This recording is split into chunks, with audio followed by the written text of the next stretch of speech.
民数记8章14到26节记载了利未人的分别为圣与退休制度，这不仅关乎侍奉的安排，更带出对人生不同阶段的启示。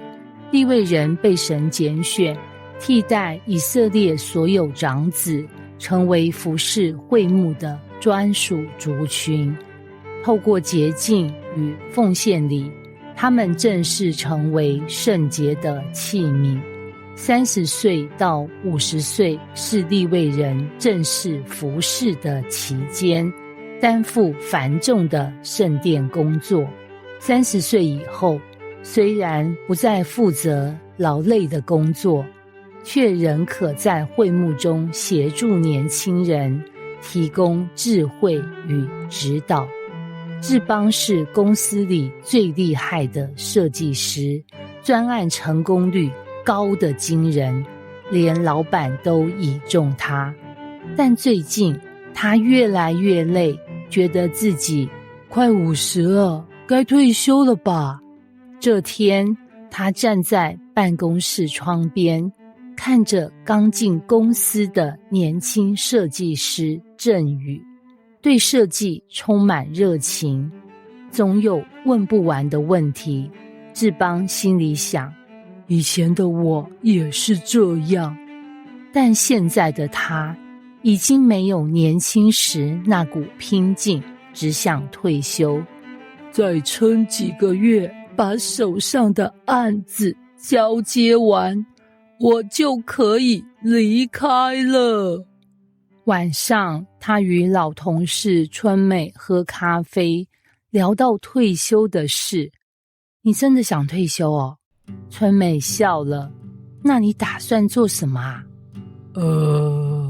志邦愣住了，这问题他没想过呀。这么多年，你做的设计多厉害，你自己不知道吗？春美继续说，你不觉得这些经验应该传下去吗？志邦皱眉，可是我都做到这个年纪了，还有必要吗？春美喝了一口咖啡，淡淡地说，你知道吗？利未人50岁以后，虽然不再做体力活，却仍留在圣殿中，帮助年轻人学习。你现在就像是进入另一个阶段，不是被淘汰，而是换个角色。这句话让志邦有点动摇。隔天，郑宇又来请教，志邦哥，这个 logo 的设计感觉不太对，可是我说不上来哪里有问题。志邦看了一眼，笑了，颜色的搭配不对。来，我教你一个方法。两人讨论了1个小时，郑宇眼睛发亮，哇，这技巧太实用了吧。这一刻，志邦突然觉得自己不是老了，而是进入了另一个角色，教导者。你觉得我这样教你还有帮助吗？志邦试探性地问。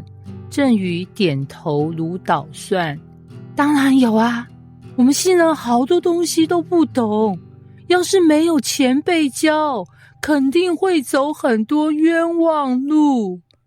志邦心里微微一震，原来他还是被需要的。1个月后，志邦决定不退休，而是转为顾问设计师，帮助公司培训新进设计师。他发现，当自己把经验分享出去，不仅帮助年轻人成长，自己也重新找到了工作的热情。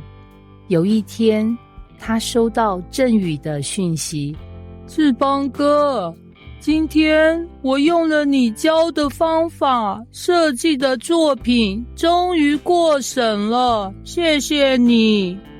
志邦笑了，他知道这是一种新的满足感，不是来自完成一个作品，而是来自看到别人因为自己的帮助而成长。退休不是结束，而是另一种开始。民数记8章14到26节有3个重要概念。一，我们的生命是为神而分别为圣的。利未人被神拣选，专门服侍会幕。你的才干、经验是否也能用来祝福别人？2，人生的不同阶段有不同的价值。